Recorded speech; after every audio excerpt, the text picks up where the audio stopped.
every weekday here on Pan-African television. I will be serving some inspiration, news, business, health, newspaper review, music, and so much more. Join me, Kwame Owusu Danso, on Good Morning Africa on Pan-African television. Let's have a truly African morning. Medasi.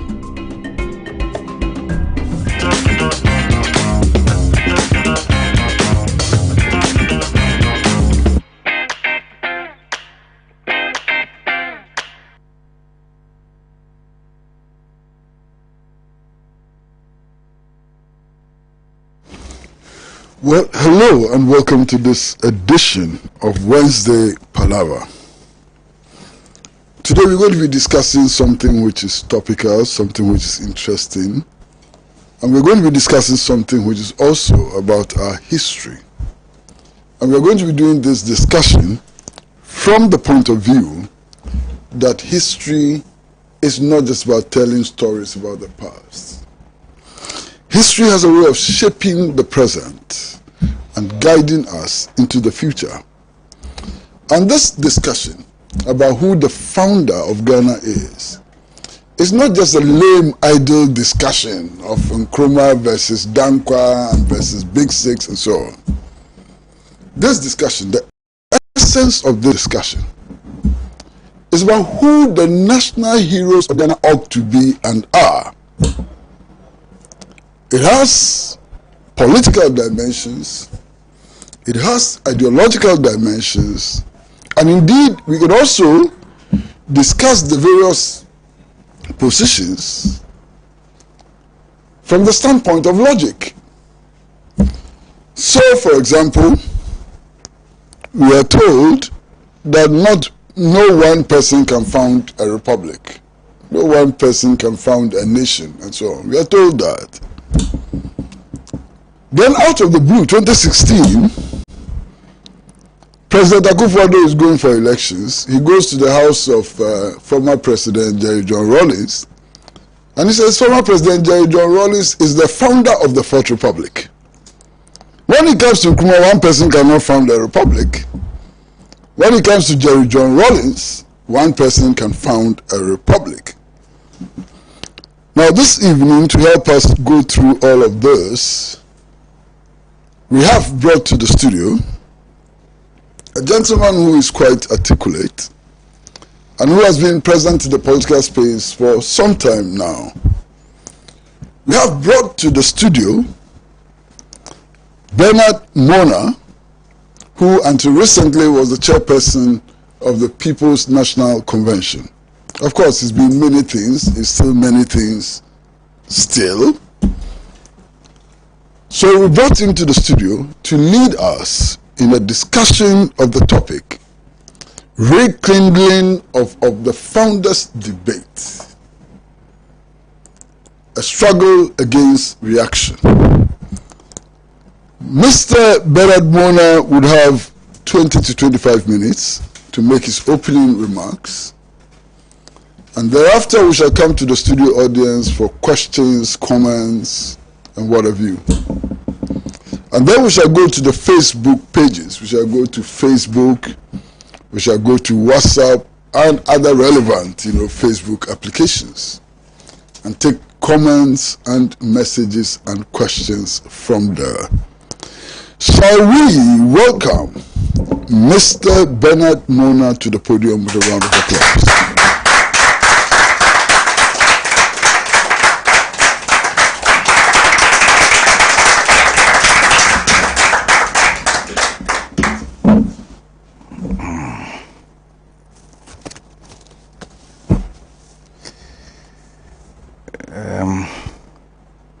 Sometimes height is a disadvantage when you come to mics like this. First and foremost, let me thank you for the opportunity to be here.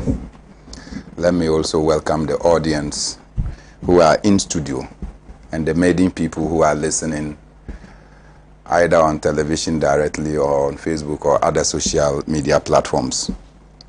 I welcome all of you. This is a very difficult topic to handle because it's such a big topic to handle that you don't know where to start from and certainly you don't know where to end from. 20 minutes obviously is inadequate by every definition to want to define even the person of Kwame Nkrumah, let alone talking about the achievements that he probably printed on the footprints of F, and then to talk about the actions of other people, which tend to suggest that if they had the opportunity, Kwame Nkrumah should not have even been born, let alone to come and do the magnificent things that he has done. Obviously, Kwame Nkrumah, like any one of us, was a poor boy, born to a poor community. He struggled like any one of us in life. His father was a goldsmith, as we are told. And throughout his struggle, he manifested what the African should be able to do.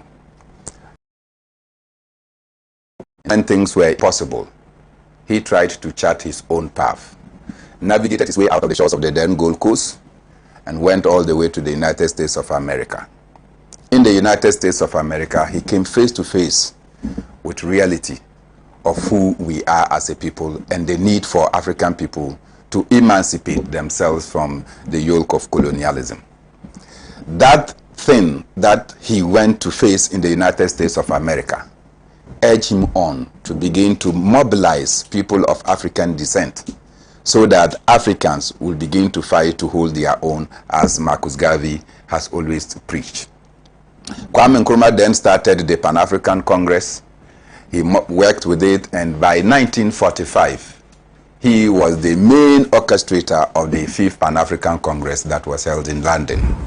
It was around this point that many other Africans who attended began to ask who Kwame Nkrumah was, because of the success and the import, the potency that the 5th Pan-African Congress brought onto the African landscape.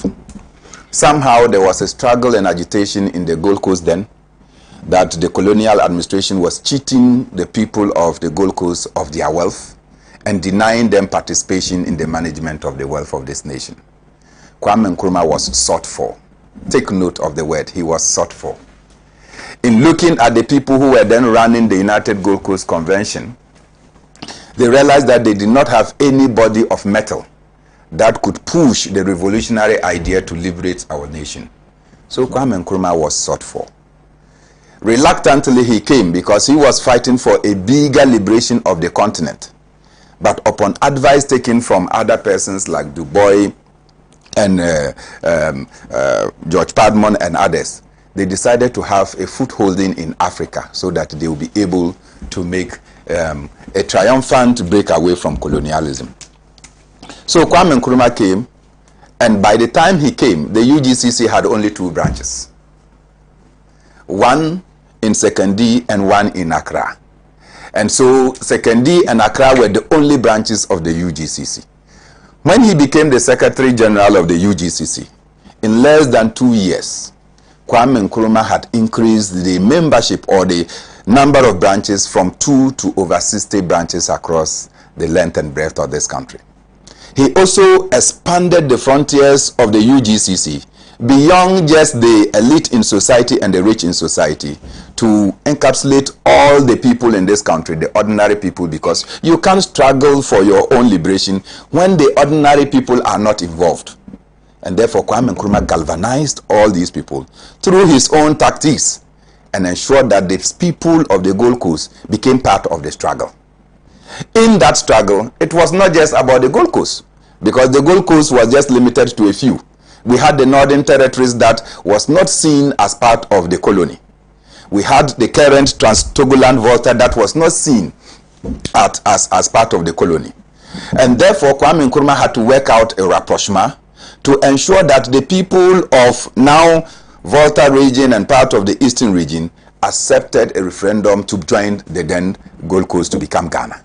The Northern Territories had to also subordinate their interests for a northern country so that they also become part of the current day Ghana. So the Ghana that we have today is created out of Kwame Nkrumah's own ingenuity. And as you know, Most times they ask the question, Ghana gained independence from where? We all shout, from Britain. The people of the Trans-Togo Land Volta were not colonized by the British. Neither were they colonized by the French, so you say they were colonized by French, so they belong to Togo. As we are told, they were colonized by the Germans. How Kwame Nkrumah managed to get people of that enclave to come and join hands with Ghana was not just an easy task. It was his personality, it was his charisma, and it was his ability to reach out compromises that attracted these people to come and join, so Kwame Nkrumah formed Ghana. We are talking about the issue of how Ghana came about. And so if you take the map of Ghana and you continue to say that we are a country that got our independence from Britain, then you will ask yourself, how come that we have these people part of us? It took ingenuity from the great one, the only one, Osajefo Dr. Kwame Nkrumah, to get our brothers and sisters to be part of today's Ghana. And therefore, when we are talking about this Ghana, we are not talking about it just because we just woke up one day and then there was a territory well defined as Ghana. But it took somebody to be able to carve out to ensure that we were able to expand. For me and where I come from, I have insisted that people of the northern extraction did not have schools at the time when the colonialism was at its peak. In fact, we were seen then as hewers of woods, drawers of water. People of northern extraction worked in the cocoa farms in order to feed the colonial empire. They worked in the forests, in the timber areas where their brute energy was required to be able to do a lot of job for the colonial administration. They worked in the mines where physical energy was needed at the time in order to extract or to get out the extractives. And so education never went to the northern part of this country. That is during colonialism. Now when Kwame Nkrumah came, he decided to expand first the frontiers of education far away from southern Ghana all the way to the northern territories. And so if you take the records, education alone, which started for continuously about 150 years before it started in the north. And so Kwame Nkrumah expanded education to the north and ensured that secondary schools were established. So it is of no wonder that in modern times when you go around, you see schools in Cape Coast, in other places, celebrating 200 years of existence, and schools in the north are now celebrating 70 years. That is the earliest schools that have come. And so, again, Kwame Nkrumah took education to the doorsteps of the people of the north. And probably, out of that, education was expanded to Sankana, and that is why I'm a product of the system that I can come and stand here and talk to you. So if you are talking about somebody who out of his village decided to provide opportunities for everybody irrespective of where you come from, then you cannot take that away from Kwame Nkrumah. Now, you don't limit Kwame Nkrumah to the infrastructural development that took place, because most of the infrastructure that he put across, in fact, we sold most of them. Kwame Nkrumah established industries. He established a number of factories. By 1988 alone, we have sold over 350 of the assets that Kwame Nkrumah had put in place. By our own perfidy as a nation, we have created what we call the Divestiture Implementation Committee. And what is the purpose of the Divestiture Implementation Committee? To come and sit down and plan to sell national assets to private hands. National assets that were acquired by Kwame Nkrumah for the benefit of all of us, so that we can expand and employ people. UNESCO by 1963, in their own report, had come to one conclusion, that the rate at which Ghana was industrializing, the rate at which Ghana was expanding, and the rate of population growth at the time was 5.7, that Ghana by 1970 will become a net importer of labor. What it means is that if our population growth rate was still at 5.7, today I'm told that it is about 1.2. If our population were still to grow at 5.7, Ghana will be importing labor probably from the United Kingdom, probably from China, probably from the United States of America, to come and feed the many job opportunities that Kwame Nkrumah was creating. Today, you see young men and women who have graduated from their schools, perambulating the streets of all the corners of this country with their brown envelopes, in search of jobs. The jobs that Kwame Nkrumah by 1970 was supposed to ensure that every Ghanaian who needed a job would have had a decent job and made a living. Now, you wake up and then people say that, why are we celebrating Kwame Nkrumah with such pomp and pageantry? We have to celebrate Kwame Nkrumah because of the many things that he stood for.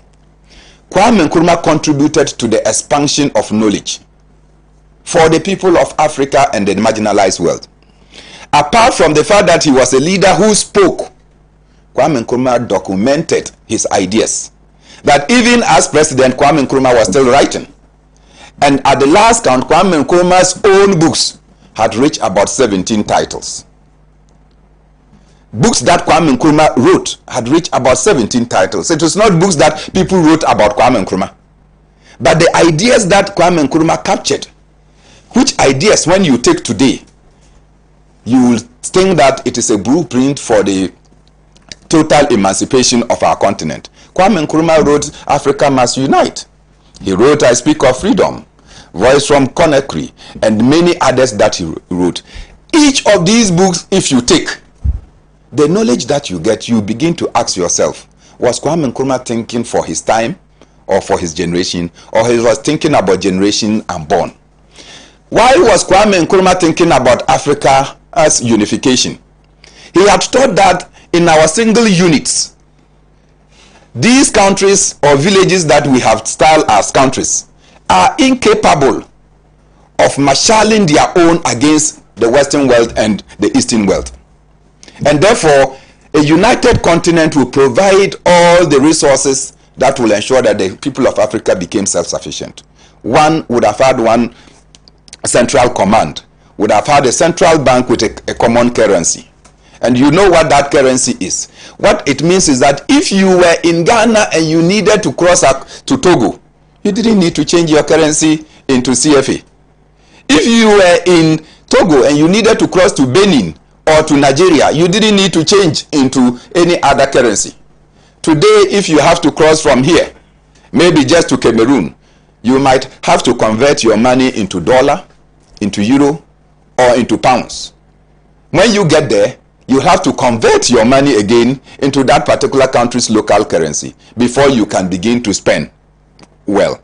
In doing so, the process of converting and reconversion, you lose money along the line.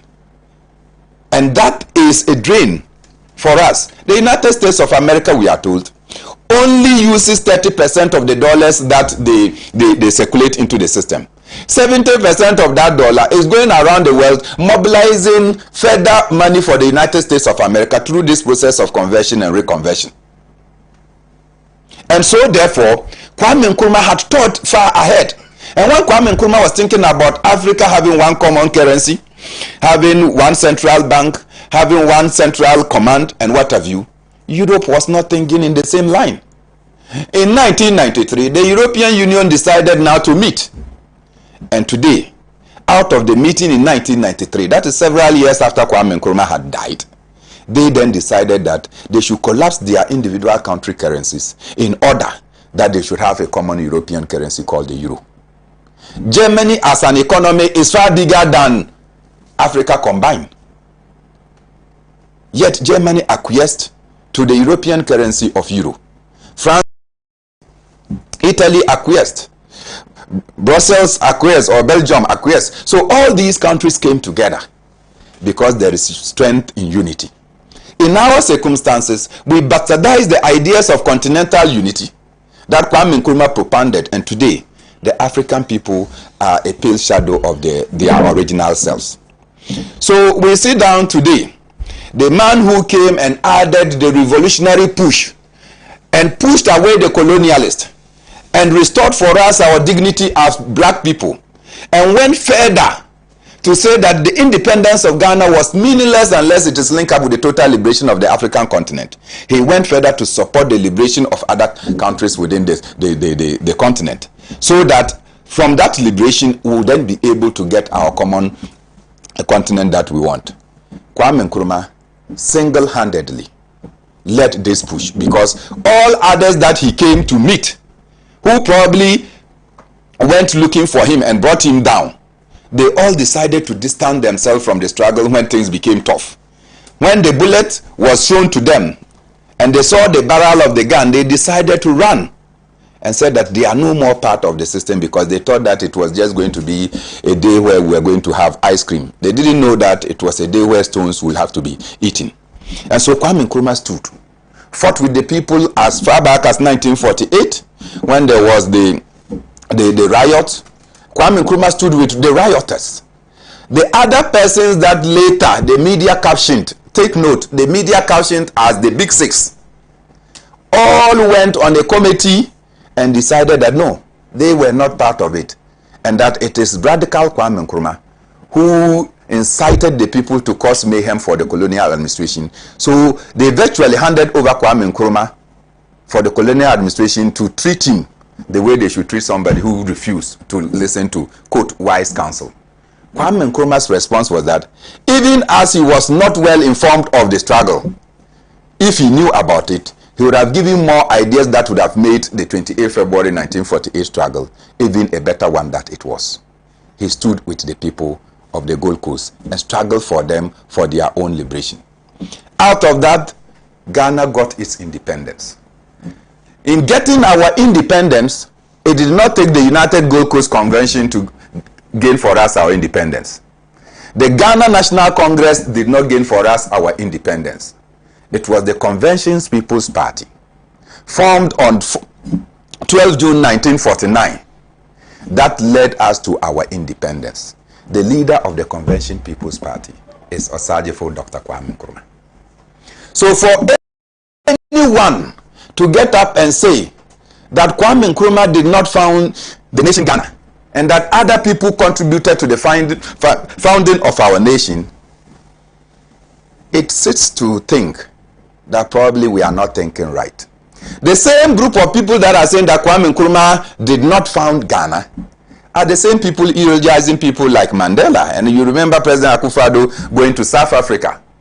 He said that Mandela is the founder of modern South Africa. And you now come and sit down and ask, was President Akufo-Addo thinking right? Or he just wanted to please the audience in South Africa? Because Mandela was locked up in jail for 27 years. It took Winnie Mandela and others to lead the struggle for Mandela's own release. So somebody that was locked in jail now is the face of the struggle. It is people like Winnie Mandela who could have even been said to be the founders of modern day South Africa, and not Mandela as it is. But President Akufo-Addo wants to take praise that Mandela is a hero of Africa, because Western leaders are praising Mandela for whatever he might have done for them. President Akufo-Addo can go to India and go and say that Gandhi founded India. And anywhere President Akufo-Addo goes, he is greeted with the fact that you are coming from Kwame Nkrumah's Ghana. He accepts the honor of coming from Kwame Nkrumah's Ghana. But back home, President Akufo-Addo has done everything to caricature the legacy of Kwame Nkrumah. And President Akufo-Addo says that no one man can found the nation Ghana. Let's grant him that right, that it is probably the best to say Kwame Nkrumah did not find Ghana. And I have said this. Many people will play a part in every struggle, but one person is announced the leader. Even in the struggles of religion, many prophets are said to have come, including John the Baptist. But Jesus Christ is the foundation of Christianity. Did Jesus Christ come before Abraham? Did he come before Moses? Did he come before Isaac? Many others came. But when we are talking about Christianity and the foundation of Christianity, Jesus Christ is not the one probably who even did it. But because he is the icing, we accredit Christianity to Jesus Christ. The same way in the field of Islam, many prophets came. They even acknowledged Jesus Christ. Prophet Muhammad is credited with the foundations of Islam. Can't this teach President Akufo-Addo a lesson? That some one person is the leader and therefore everything is credited to him. Kwame Nkrumah founded Ghana, and there is no question about it. As I said in the introduction, if you take the Togoland Volta, if you take the Northern Territories, come and add to the Ashanti and Fanti confederacies, you will now get what has become today's Ghana. Who did that? It was only Kwame Nkrumah and no one else. Aside the monumental achievement that Kwame Nkrumah brought, aside the fact that he expanded the frontiers of education, aside the fact that he also ensured that the African people became the best in the continent or in the world. Don't forget that the first time, nobody thought that a black man could fly a plane. When the whole entire crew that flew Ghana Airways to New York arrived, people came to be sure that indeed the black man could fly a plane. That was dignity to the black man. And Kwame Nkrumah did. In Kwame Nkrumah's attempt to ensure the unification of Africa, he did many things for many other countries, for which Kwame Nkrumah had to be punished. Kwame Nkrumah died in the process. If there is anything at all we can do as a nation, is to magnify Kwame Nkrumah beyond Accra. So in every part of this country, Kwame Nkrumah has done something, or Kwame Nkrumah suffered a fate. If you go to Lorry in the Upper West region, where Kwame Nkrumah was imprisoned in the house, and when he was released and a bird droppings fell on his white dress, a farmer came and gave him a smoke, which smoke he used to declare the independence of Ghana. That place should be celebrated. Kwame Nkrumah had an impact in far away Lora. If you go to Kunungugu in the eastern part, where bombs were put in bouquet for schoolgirls to come and ensure that Kwame Nkrumah was killed, that monument need to be celebrated and erected for tourists to come from everywhere to come and see the great man Kwame Nkrumah. Kwame Nkrumah was a peace-loving person. In his attempt to ensure the unification of, or to bring about peace, he was on his way on a peace mission. It was at that point that the colonialists succeeded to topple his regime. In toppling his regime, what did they do?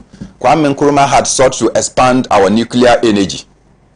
All of us know that.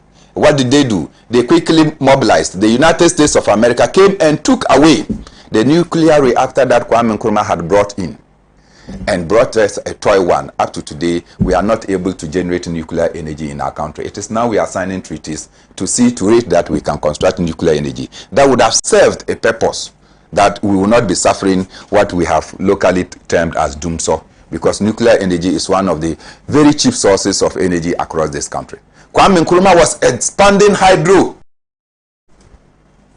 So from the Ankobra River to Akosombo to Gui and to many other dams that he was establishing, to ensure that we constant supply of energy, even at the time that Kwame Nkrumah brought Akosombo. The total energy demand of our nation was just 50 megawatts. Kwame Nkrumah brought about 600 megawatts Akosombo Dam. And people were asking him what he would do. He negotiated with Kaiser. Kaiser alone took 300 megawatts of the energy that Kwame Nkrumah was going to create. The remaining 250 megawatts, Kwame Nkrumah started exporting to countries like Benin, to Togo, to Burkina Faso, and what have you. That is a visionary leader who thought that in the expansion of our nation, in order to ensure the industrialization of our country, in order to ensure that agri blossomed, we needed electricity to be able to do that. So he did things far above the actual consumption at the time. Today, President Akufo-Addo has been presented with a huge opportunity to rather ensure that he provides opportunity for the people of Ghana. Instead of President Akufo-Addo providing opportunities for the people of Ghana, President Akufo-Addo is concentrating his energy in wanting to change the history of this country.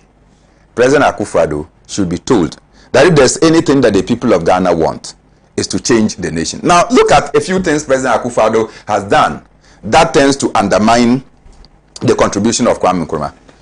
The African Union Day or African Liberation Day, President Akufo-Addo has come to scrap that holiday and made it a commemorative day. That day is supposed to instill in the people of Africa that we have an incomplete agenda, which agenda we need to pursue, that we are struggling for the total unification of Africa. And on that day, it should be seen as a national celebration or a national reflection for all of us. If you come and say that we should just commemorate it, hoist flags, and then move away, we have not celebrated the day and will not reflect about what our forebears did. Kwame Nkrumah, knowing that our independence was incomplete by 1957, struggled for our independence to be completed by 1960. That is 1st July 1960, when Ghana fully now attained its independence. We could obtain for ourselves our own laws. We could pass and ratify our own treaties without the colonial administration. So on 1st July 1970, Ghana became a republic, giving Kwame Nkrumah the status of a president right away from prime minister. It is that which Kwame Nkrumah struggled for that enabled President Akufo-Addo to become president today. If today you say we should not celebrate 1st July and that we should just commemorate it, what you have done effectively is that you are saying that our independence should be auctioned back to the colonialists. And therefore, it means that President Akufo-Addo doesn't even recognize the independence of our nation. Which independence makes him president? Because if we are not a sovereign nation, Akufo-Addo cannot be president of the Republic of Ghana. Now, the Founders' Day proper, which is the 21st of September, which we have all said that it should be the birthday of Kwame Nkrumah, Akufo-Addo has chosen that they will use 4th August. The rationale for choosing 4th August, as captured in the document to Parliament, is that somewhere in 1876, there was a confederation in Ashanti, in Cape Coast, the Fanti Confederation, and that it was formed. No, Aborigines Right Protection Society, that it was formed on 4th August, and that it was the beginning of our struggles towards independence. Again, he says that 4th August 1947, when the United Gold Coast was formed, is the beginning of our struggle. And therefore, if you take the two 4th Augusts, 1876, 1947, these were dates and times that Kwame Nkrumah was not around. Indeed, in 1876, Kwame Nkrumah was not born. On 4th August 1947, Kwame Nkrumah was not on the shores of the continent of Africa. So how can anyone claim a date that would suggest the founding of Ghana to the absence of Kwame Nkrumah? Certainly, it is perfidy, it is myopism, it is a case that you are trying to write something that does not exist. Kwame Nkrumah will remain the founder of Ghana and will remain the founder probably of modern day Africa, and will continue to salute his achievement for our continent. Thank you so much.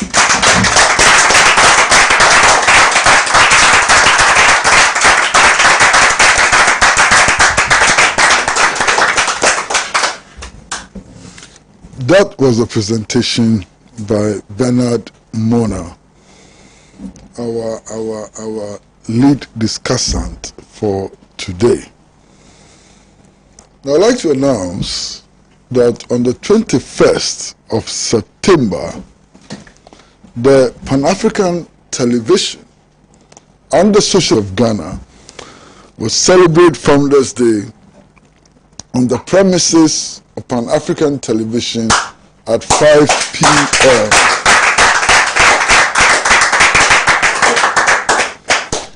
The theme for the celebration would be Nkrumah, the Independence of Ghana and Ghana's reality today.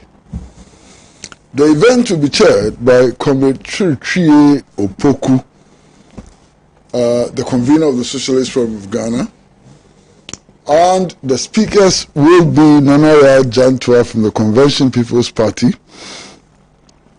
a National Executive Council member of the People's National Convention, a representative of the All African People's Revolutionary Party, and I've also been asked to speak small at the event, so we will all be there. The Freedom Band will also be in attendance. So the public and all comrades are invited to this event to celebrate Nkrumah as the founder of Ghana. At this stage, I'd like to come to the studio and take your questions, your comments, and everything. So shall we see by hand those who are ready to raise issues, to ask questions, and so on? Please raise your hands. Well, I can count 4 so far. That's how we do it. We're coming to you, and then we'll go to Stone, and then we'll go to Comrade Mensah, and then we'll come to you. you. So in that order, 1, 2, 3, 4.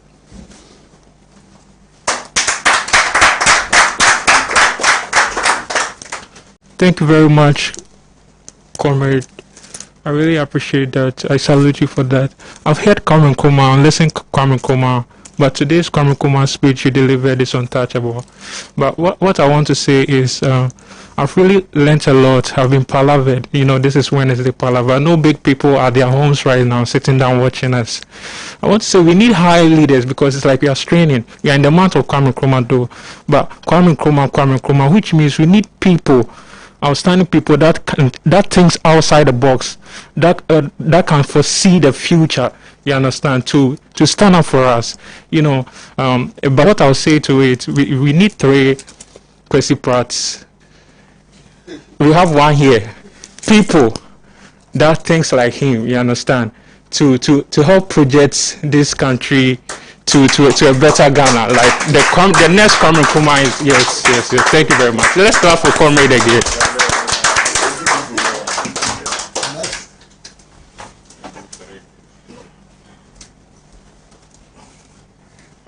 Thank you, Comrade Mona. Good evening to the audience and people who are viewing us out there.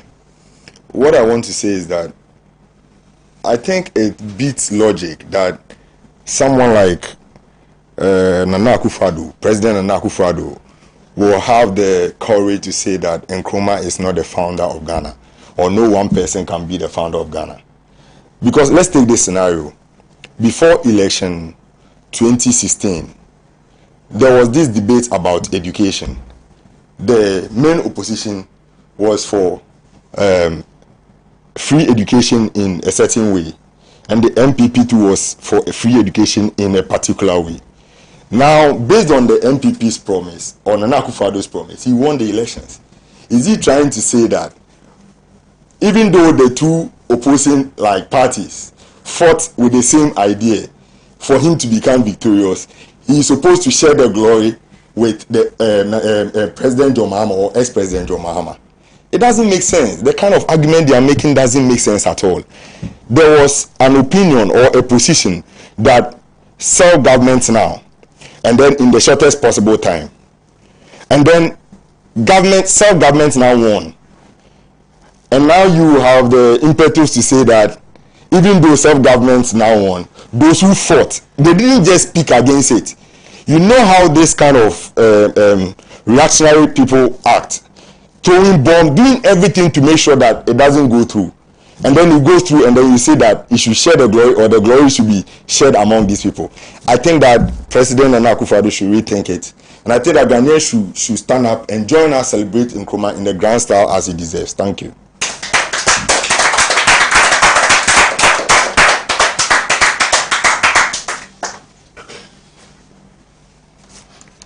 Good evening, viewers. Very much thankful to Comrade Mona. I'm very, very much disturbed at the current situation that our nation is going through. Actually, I'm a living witness of, I can say, Kwame Nkrumah, because I was then young when he was overthrown, around about 7, 8 when he was overthrown. So I saw what actually took place. I knew Kwame Nkrumah had the Workers' Brigade, Builders' Brigade, and young pioneers. In fact, people were being mobilized, and Kwame Nkrumah built technical schools for the youth, the young. The way manner things are running now, I think I pity the youth, and I think it's about time they stand up like they are youth, but they should stand up like men and fight to remove this monster from our head. If it's not done now, and I mean in this current situation that we are in, our future would be bleak, and we would all die like animals. Thank you very much.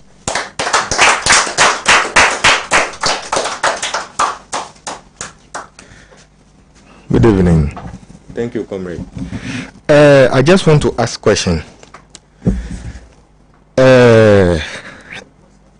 This government, most of the argument that you have been hearing, that Kwame Nkrumah betrayed them, they brought Kwame Nkrumah, and when he came, He betrayed them. So that is why, and moreover, it is not Kwame Nkrumah alone from Ghana. So the betrayal that Kwame Nkrumah did to them, it hurt them. So they will make sure that Kwame Nkrumah's name will go in drain. And my second question is, why is it that the birthday of Kwame Nkrumah is coming and no media house? Look, I've been listening to all the media houses. You can no media house apart from Pan Africa. No media house.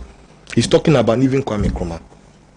I just want to know, is Kwame Nkrumah dying or what? Thank you.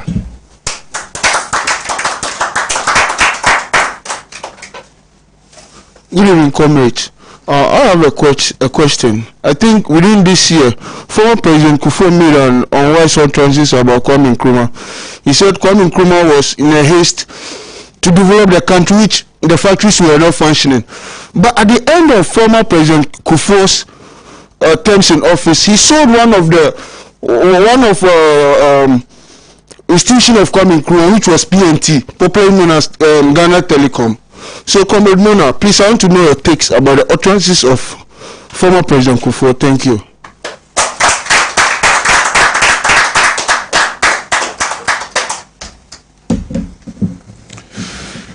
Well, at this stage, we like to go to our social media platform and take comments and questions.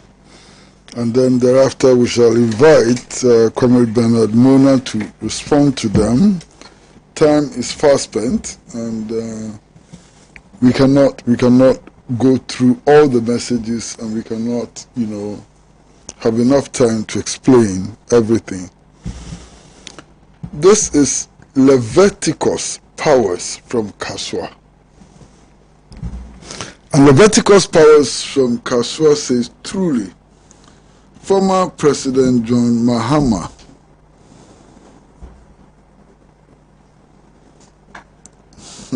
this is completely irrelevant to what we are discussing, so we'll skip that. This is from Isaac Godson, and Isaac Godson says Nkrumah has no size. History can never be changed. History can never be changed. This one says, in 1956, the people of Ghana were asked to choose who leads them to independence, and they voted for the CPP led by Nkrumah. So the independence debate is settled. How can people who were in competition with Nkrumah for the right to lead Ghana into independence share glory with him? The independence of the people seek to share glory with Nkrumah is in the foreseeable future, not the one procured in 1957, because they were against it. As for the NPP, it is surprising that they can't see the futility of their attempts to buy heroism for their inglorious past. And this is from Kosa Baduhu. Kosa Baduhu sent this message.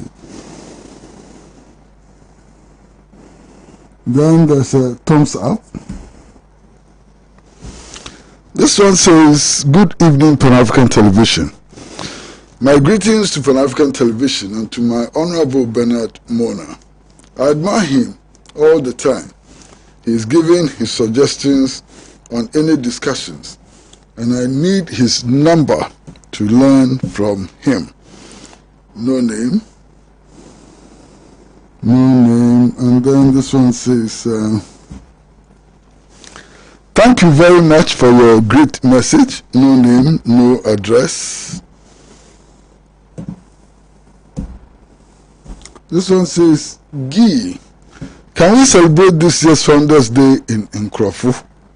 Of course, we are not celebrating it in Nkrofo. We are celebrating it on the premises of Pan-African Television for a number of reasons, including organizational constraints associated with COVID-19 and so on.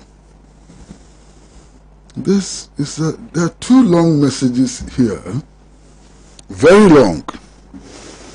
The first one says, Kwame Nkrumah, who never bowed in the sky, as the founder of Ghana, put in tremendous efforts towards the independence of Ghana and liberation struggle for the entire African continent. We, the good people of Ghana, shall continue to celebrate the achievements of Nkrumah as the founder of Ghana on the account of his investment in education, which had resulted in massive human resource development in Ghana and beyond, and not the dangling education system created by Akufo-Addo and his family. So we shall attribute the building and development of many industries in Ghana to Nkrumah's vision to create jobs and sustaining the Ghanaian economy.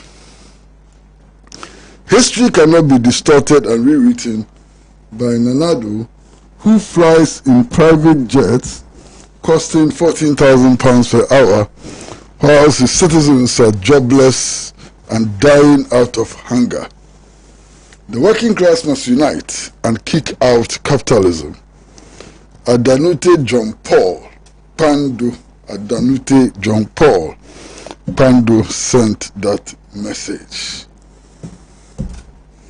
This one says, greetings and kudos for the good work so far. What are we doing with the resources, as in the series of lectures realized during Osagyefo's centenary? Ras Babanawu in Sawam.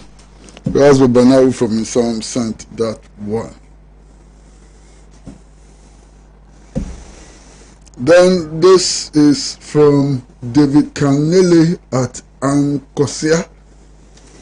It says, Uncle Kwesi, please bring back Nkrumah's Young Pioneers group.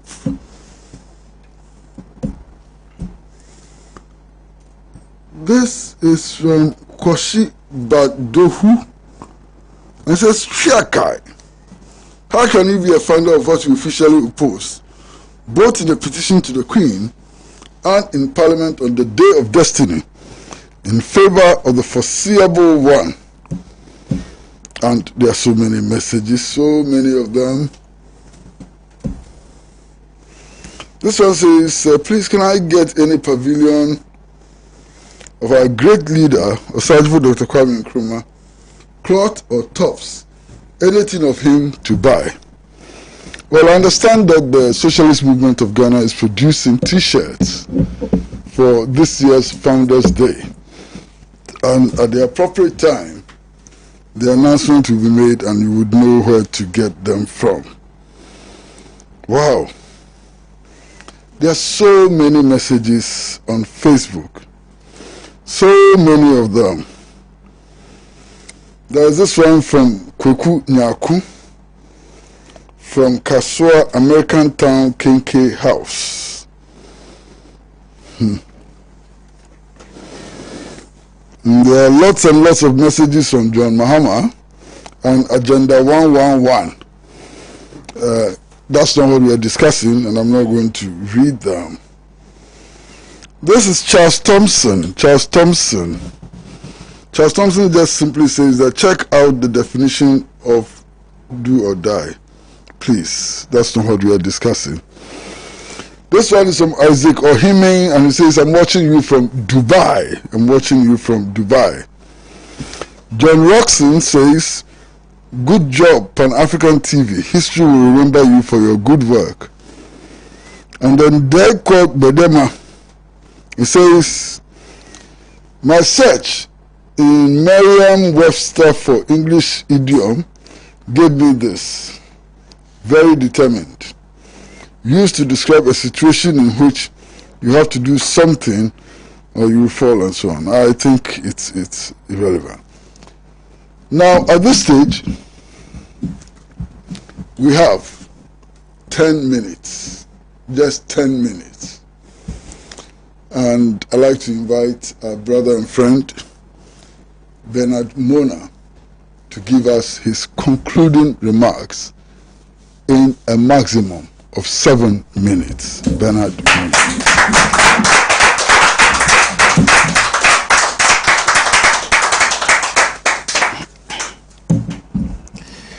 Many thanks to you for your contributions. A few questions. And also to the many people out there who spent their money to send messages. I've listened. I'm not sure I'll be able to answer all the questions. I'll give a trial. First, let me start from the bottom. The pronouncement of President Kufuor on Kwame Nkrumah's haste to develop the country. And that in that haste, Kwame Nkrumah faulted. And for him, Kwame Nkrumah should not be celebrated. It isn't the first time President Kufuor had made such a statement. But when you have narrow minds wanting to confront issues, they confront them on the basis of the periphery and not the basis of the center. So President Kufuor's thinking is far below that of the thinking of Osajifo Dr. Kwame Nkrumah. And therefore you don't expect anything that will be of lucid coming from President Kufuor as far as Kwame Nkrumah's contributions are concerned. Let me state ab initio. What was Kwame Nkrumah in haste in? Kwame Nkrumah inherited a country or a situation where there was virtually no country. He needed to build a country. As I said, I am a product of Kwame Nkrumah's expansion educational system, moving away from a confined geographical area to an expanded geographical area. So if education reluctantly strolled into the north in the late 1950s or early 1950s, late 1950s to 60s, and out of that schools entered into Sankana, and today I am here. How can anyone say that Kwame Nkrumah was in haste? Number two, what was Kwame Nkrumah in haste of?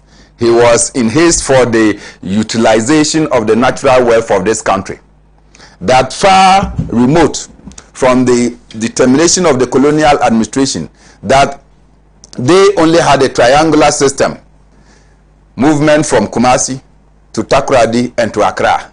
And what were they taking? They were taking our gold, they were taking our timber and our cocoa. And Accra was the center of distribution. So when they come here, they ship them outside. Not so. So that was the colonial administration and all the infrastructure that they were putting across. Kwame Nkrumah needed to break away from that to expand development to the rest of the country. So Kwame Nkrumah started putting up industries. Kwame Nkrumah ensured that we had food distribution corporation in this country, that it didn't matter where you were. Food shortages could not have reached you. And that farmers were going to be given assured prices. So farmers are standard prices because foods that were produced, you already had the food distribution corporation. They will buy the food, store them there. At lean season, they will still be in the market at standard prices. So consumers were not outpriced. Today, everybody is selling everything anyhow. You don't have food distribution because we have put it on the Diversity Implementation Committee's program.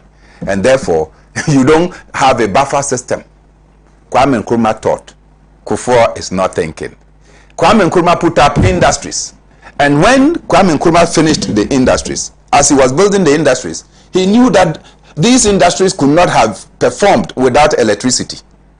Take note that Akosombo Dam was officially commissioned in January 1966.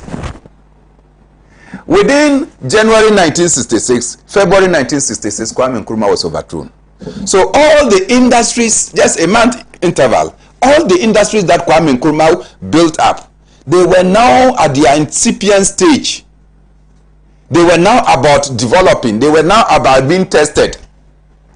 So if you invest so much in constructing an industry, and then the industry had not started production, and then you come and sit down and assemble the cost, and say that in the first year of operation, the industry did not make profit. Are you thinking right? So if you have people like President Kufuor, thinking the kind of way that less than a year after Akosombo Dam had come to power these industries, you toppled Kwame Nkrumah, and you start saying that the industries and companies and factories that Kwame Nkrumah had put in, he put in so much money, they have not started production. You said that they were inefficiently managed. And because they were inefficiently managed, they needed to be sold off. Isn't it bankrupt thinking for you to think that anytime there is managerial inefficiency, the solution is to sell off the asset. If there is management inefficiency, what you do is that you go scouting for efficient and effective management to come and take over the asset and push it to a level of profitability. If you come and sell the asset, then you who has come to sell the asset, you are the backbone of inefficiency and mismanagement. That is the kind of thinking that we have. And so Kwame Nkrumah was not in haste. He was actually putting up the right foundation, and that if we had sustained that foundation, we will not be here today. Today, you have a government that is not thinking right, telling us that they are going to do one village, one district, one factory. Okay, we listen to them. And then, when they win elections, they say that no, private sector will have to take the initiative and they will come and provide money. So, the cat meat factory that they promised us in the Volta region, which private sector man is interested in developing a cat meat factory in the Volta region? Or the dog meat factory that they promised us in the Upper East region, Bolgatanga, which private sector person is interested in developing a dog meat factory in the Upper East region? So if government feels the need that we should develop industries, government takes the center stage in providing those industries. If later you, the government, after you have secured these industries and they are performing well, you think that, look, management is a problem for you and you want to offload shares, you may do so even with hesitation. Unfortunately, you have come to say private sector should come and do one district, one factory. So, for instance, in the Upper West region, we have 11 districts. None of them has seen any factory emerging, because private sector is super profit oriented and going to establish an industry there. You look at a number of factors, including proximity to the raw material, proximity to the market size, the transportation cost, and many other things. And so if you go and establish Tiger Nut factory in Sankana, which is proximate to the raw material, but the size of the market in Sankana to consume they will produce is insignificant. So the private sector will not go and do it there. A government social responsibility to generating jobs will compel you to go and establish that industry. That was the far-reaching thinking of Kwame Nkrumah, not the midget thinking that President Kufuor and his ilks are having today.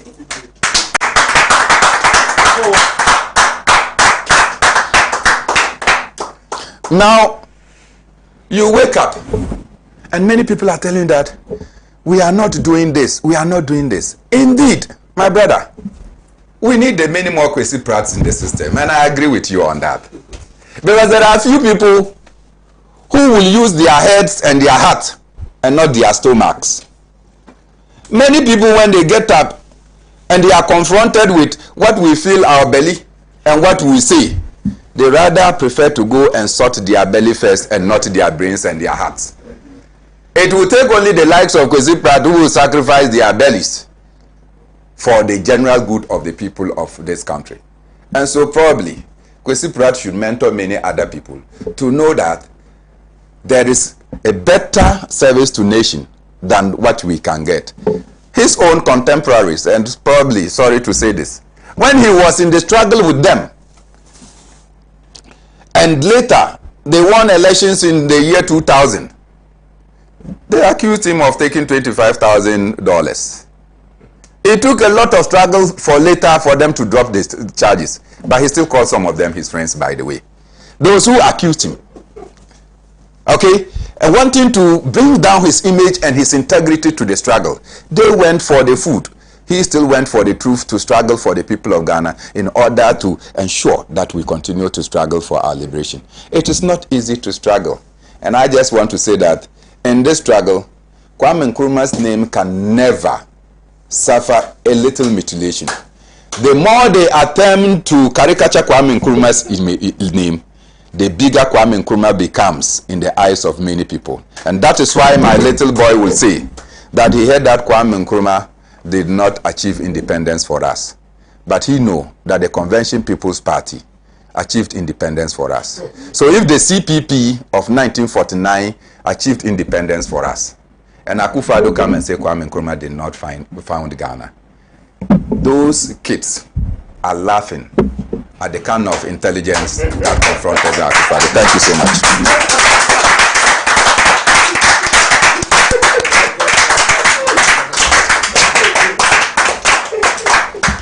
Well, all too soon, we've come to the end of this session.